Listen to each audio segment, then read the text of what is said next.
Metaphysics as a Science of Substance. One of the most valuable aspects of Aristotle's treatise on first philosophy is its self-conscious examination of the proper method of metaphysics. Aristotle is concerned to explain exactly how he intends to proceed in answering questions about the concept of substance. He needs to relate his way of approaching the problem of change and the persistence of physical things through change to the general knowledge validating criteria that he endorses in opposition to those of his teacher Plato. Aristotle requires a special method to discover and justify knowledge concerning the physical world. Plato and Socrates, if Plato has accurately presented Socrates' view in the Meno, believes that the genuine knowledge does not need to be acquainted at all and may not be possible to acquire.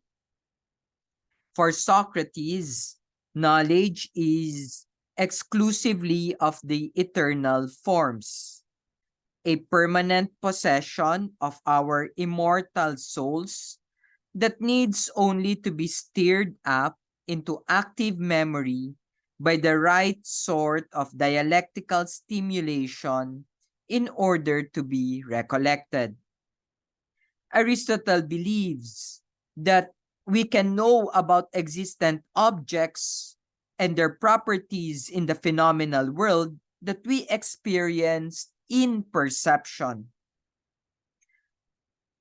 When it comes to the more abstract properties of things and what Aristotle generally classifies under the heading of incorporeals, he holds that we can know about these things only through perception.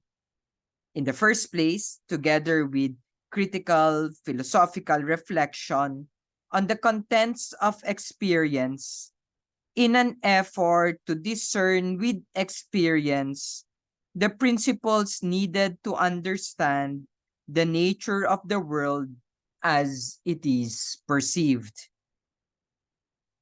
The first step in Aristotle's effort to delimit the field of metaphysics is to distinguish it from other disciplines such as natural science and mathematics.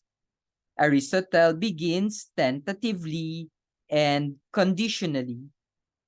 He says, in effect, that if there is something abstract, which he characterizes here as eternal and immovable, then it holds to a theoretical science. He describes the abstract as a truth or principle applying generally to phenomena we can know through experience, but that presupposes a kind of non-physical existence, which Aristotle designates as subsistence, and by which he means a thing that has only a dependent kind of being by virtue of inhering in another existent thing. We have already mentioned as examples of inherence the definition or secondary substance of horse, inhering in an existent horse. The same will be true for any universal quality or property for which Plato would posit the existence of an eternal, unchanging form. Aristotle argues that there must be a special science to investigate immovables, which no other discipline addresses. Aristotle speaks of the theory required for the investigation of extra spatiotemporal, and hence unchanging or eternal and immovable subsistent entities as a speculative science or ontology, and finally as first philosophy. He briefly sketches the problem of identifying a proper subject for the study of these topics and explains why it will not do to relegate this investigation to physics and even to mathematics. He writes in the Metaphysics, and we are in book Epsilon 1026. If your Becker numbers are more specific, this is 10 to 17. Let's read this one in blue. Suppose, however, there is something that is eternal, unchanging, and apart. Does this putative entity form the domain of a theoretical science? Yes, of course, but not that either of natural science or of mathematics, but of a science more fundamental than them both.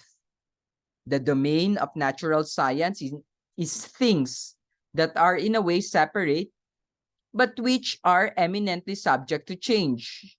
And at least part of the domain of mathematics is things that are not subject to change, but also not separable in the sense of being separable from matter. But first science, first philosophy, deals with things that are separable and are remote from change. Physics, natural science, is the science of motion, and as such, takes movable things and the study of their changing places in space through time as its subject. Although Aristotle does not mention biology, psychology, and any other of the other natural sciences, it is clear that what he says about physics actually refers to the natural sciences, with appropriate qualifications to any other science of the changing phenomena. No natural science of movable, spatiotemporal things can possibly be appropriate for the study of abstract immovables. With physics set aside, Aristotle turns next to mathematics as a science that aims at understanding at least some kinds of abstract immovables. Mathematical objects, numbers, geometrical figures, and the like, are not subject to movement or change, and as such might be thought to be a fitting arena for investigation of all subsistent abstract entities, the principles and properties of things that are, in Aristotle's sense, eternal and immovable. Surprisingly, Aristotle refuses to include the immovables discovered in experience as part of the mathematics because mathematics, in his view, is not sufficiently abstract to accommodate the principles needed for the secondary substances inherent in perceivable things.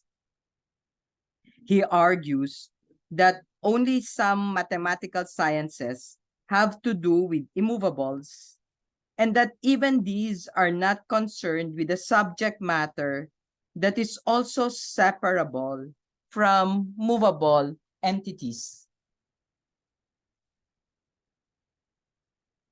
What Aristotle means by this pronouncement is not immediately obvious, but on examination, the implication is clear enough.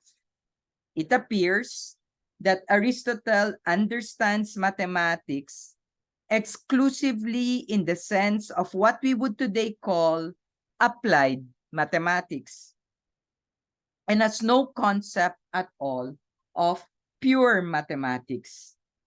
The difference in contemporary terms is that pure mathematics is a development of formal systems of completely abstract mathematical relations that Aristotle would describe as separable from movable entities without considering their usefulness in understanding the material world, but entirely in themselves. Pure mathematics is thus the mathematical equivalent of art for art's sake. But it appears that Aristotle has no such category. Applied mathematics, on the other hand, as the name suggests, involves the use of mathematics in understanding and trying to predict and control physical phenomena in the material world. A clear-cut example of applied mathematics is the use of mathematical principles in engineering to build a bridge or design an airplane. Aristotle does not acknowledge the difference between pure and applied mathematics under any terms, and it would no doubt have been a strange idea for any thinker of his time. He appears to think of mathematics as nothing but the application of formal principles of number and geometrical shape to the movables of the spatio-temporal world. If this is not his sweeping assumption about the nature of mathematics, then it would be hard to see how he could insist that mathematics, even if some of it deals with the immovables, is ultimately inseparable from all movables. Whether or not Aristotle is right to conceive of mathematics in this way, given his interpretation of the immovable or of the nature of mathematics, it is plain why he does not propose to include the study of the immovables discovered through reflection on experience as eternal, immovable, and requiring a separate subsistence in mathematics. Physics does not involve eternal or immovable entities. Mathematics, on the other hand, as Aristotle thinks of it, does not subsume subsistent entities that are separable from movable spatiotemporal physical entities, but always concerns numbers, shapes, and mathematical objects and relations generally that are inseparable from, presumably in the sense of being necessarily instantiated and understandable exclusively as inherent in the dynamic movable things that we can count and whose geometrical properties, shapes, distances, and other spatiotemporal features we can perceive. If neither physics nor mathematics is the rightful home of the most basic principles of philosophy, then a special third category of specifically philosophical discipline must be designated for the purpose of investigating inherent subsistent immovables. Aristotle accordingly establishes a new science, the science of metaphysics, which in his technical language is ontology, first philosophy, or theology. Metaphysics is the investigation of fundamental concepts, distinctions, and truths on which all the rest of philosophy, mathematics, and the natural sciences depend. What by implication is necessary and sufficient for the principles of first philosophy, marking the requirements of a discipline that is unique among the physical and mathematical sciences, is that they are eternal, immovable, and separable from the realm of movable spatio-temporal entities. The question that must eventually be considered is therefore whether Aristotle's immovables are themselves entirely separable from movable things in the way he denies the mathematical objects, properties, and principles are separable. Interestingly, Aristotle also declares after the first sentence that the principles of first philosophy concerns matters of divinity, that the principles of first philosophy are in some sense among the divine causes of what is manifest or phenomenal. The unexpected association of the most basic principles of metaphysics in first philosophy with the concept of the divine in Aristotle's argument introduces yet another designation for the philosophical study of the ultimate principles of knowledge as theology. Aristotle explicitly distinguishes the categories of inquiry when he continuously explains, and we read the one in green, all the causes must be eternal.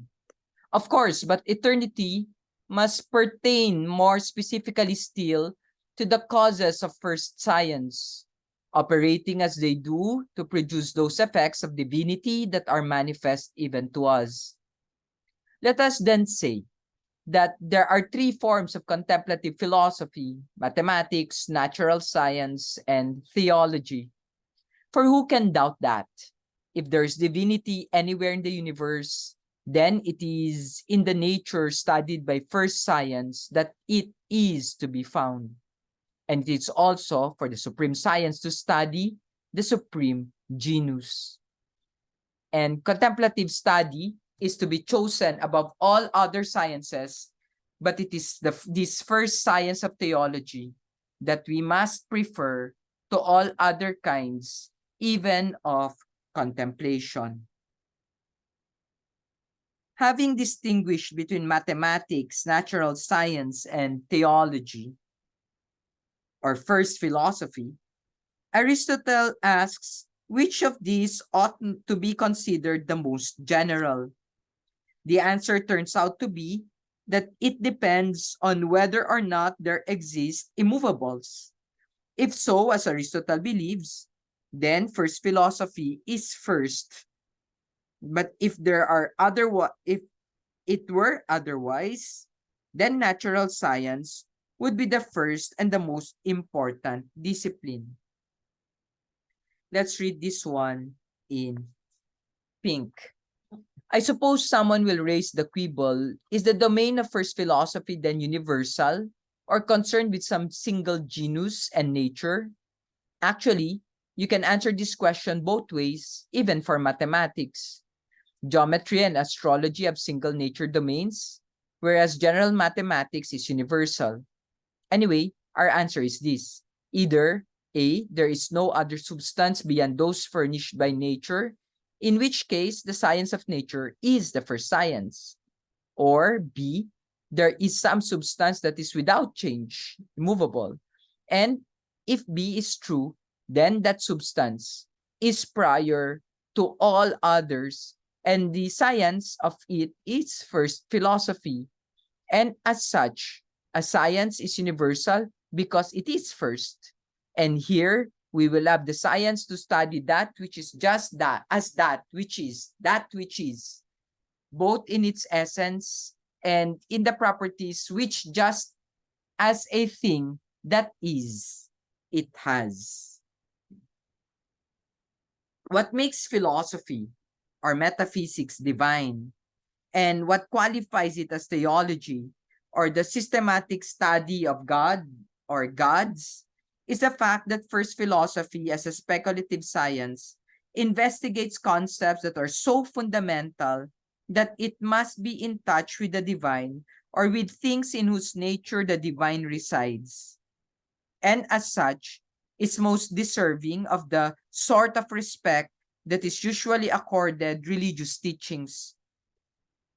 Metaphysics, or the speculative science Aristotle projects as a necessary foundation to all philosophy, and the specialized sciences, is thus aptly described also as theology. Ontology, in particular, is explained by Aristotle as the study of being as being, or a study of that which is.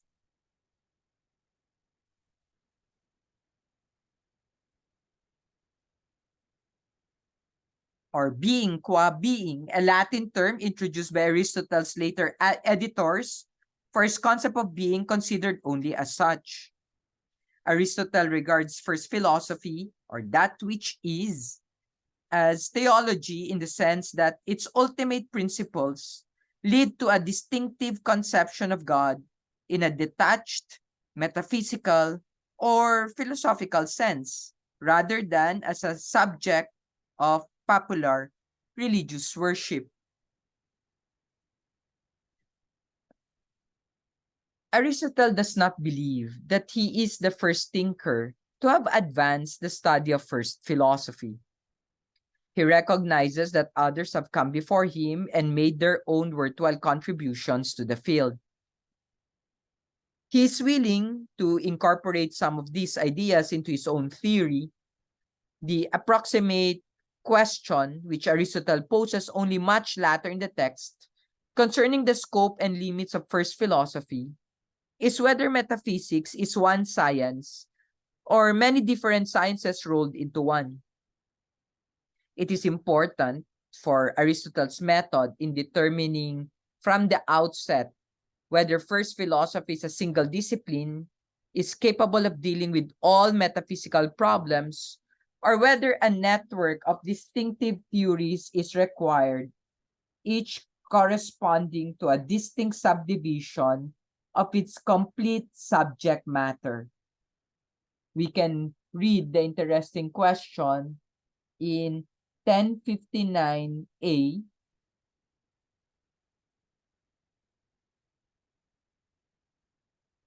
numbers 18 to 28. But we can read the entire quote. So that's 29. That's way, way below.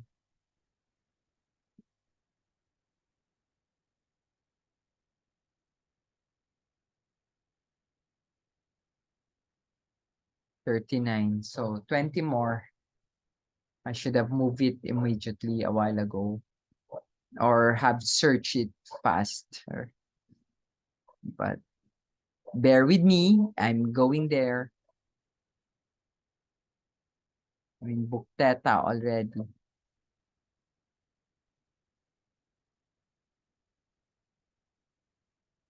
I'm done. I'll just search it in the here. 59. There. Let's read this.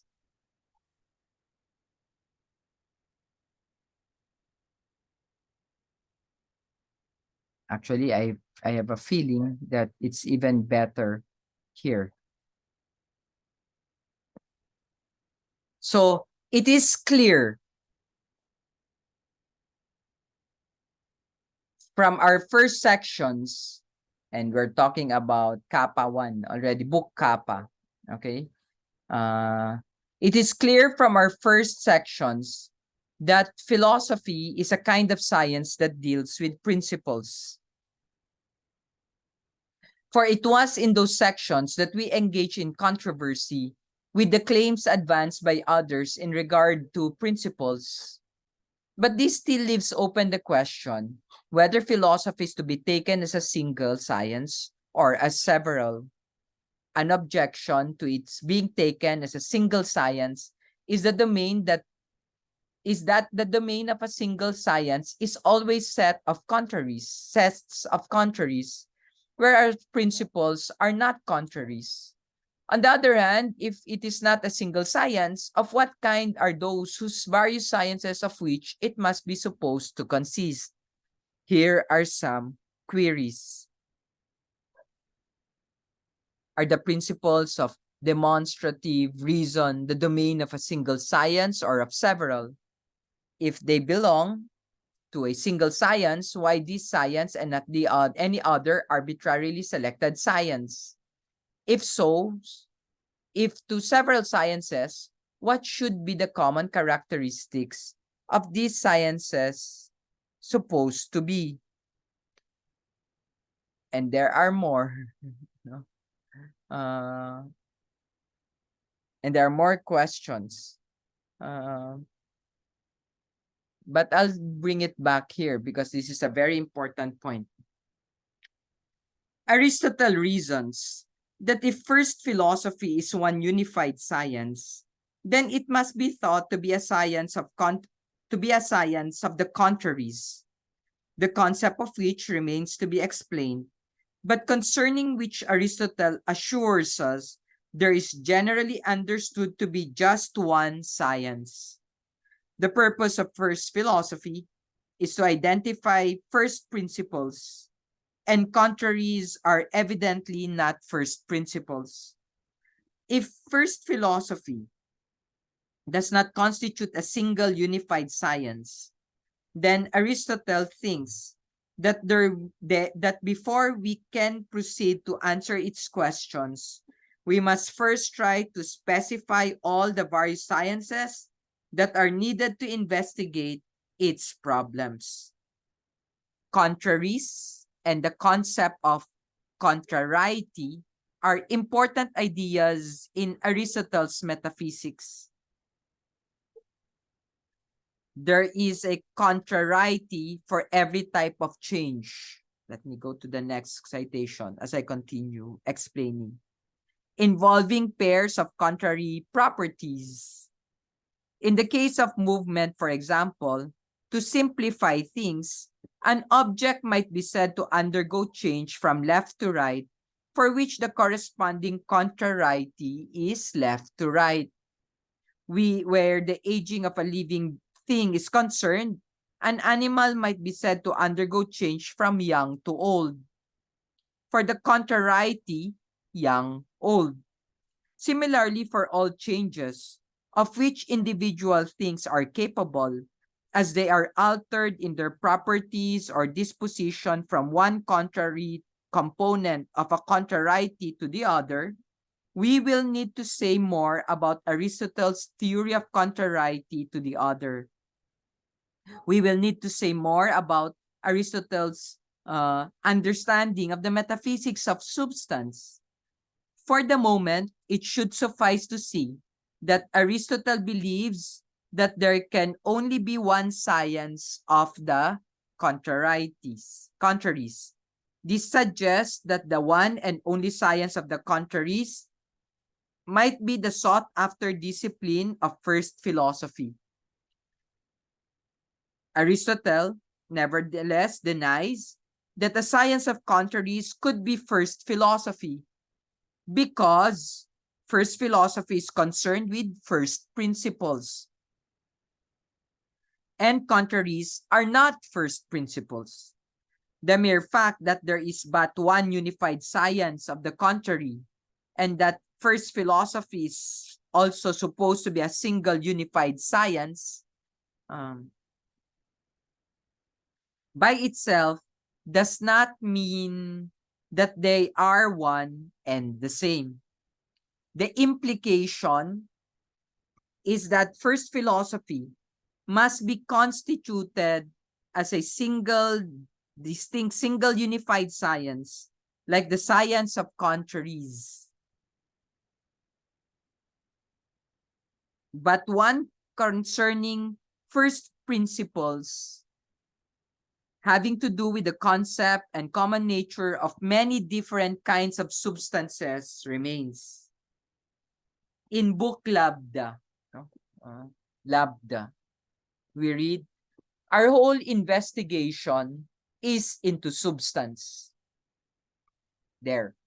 For what we are really seeking is the principles and causes of the substance. Because if the universe is physically a kind of whole, then substance is its primary constituent. And if it conforms to the ontology of the categories, then on this approach also, substance will be primary, then quality, then quantity. At the same time, such things as qualities and movements are not even beings in the simple way of speaking. If we did not count them as beings, we would also have to admit the not white and not straight, for to be sure we assert beings of these things too. Again, none of the other categories is separable. A difficult passage, but we can make sense of it. Here, Aristotle distinguishes between substance, which he regards as primary, and its properties, qualities, and quantities as secondary substances. If the universe is a one or whole indivisible thing as Parmenides and his followers, including Plato, believe, then substance is still its first part, and hence the subject of metaphysics. If, on the other hand, the universe is a successive entity persisting through changes in space and time, then its substance is still its first part, to which the properties of quality and quantity attach to something that already exists. The question throughout is whether anything of which philosophers speak can have priority over the concept of substance in first philosophy.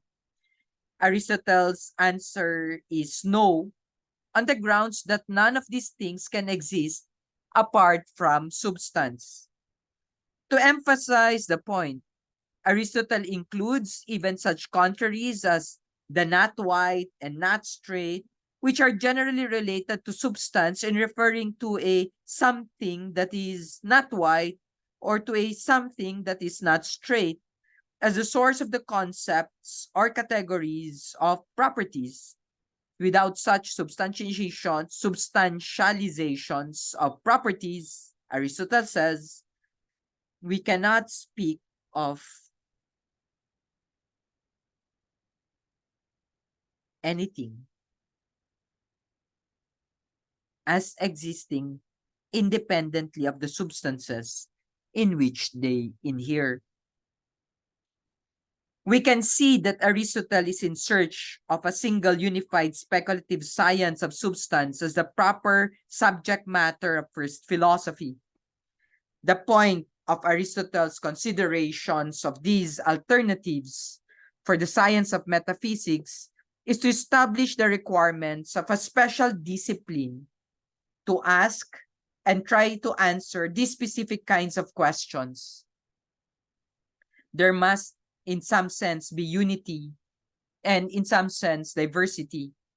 Aristotle concludes that there is just one concept of substance, and hence justification for a single unified science of philosophy to investigate the first principles of all other sciences, even though there are many different kinds and categories of substance.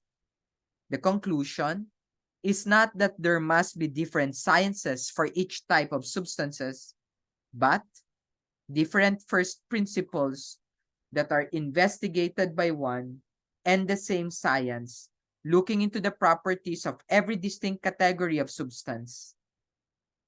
In the end, Aristotle classifies all substances into precisely three main categories, of which there are many first principles intended to explain substance as a factor in the phenomena of physical change.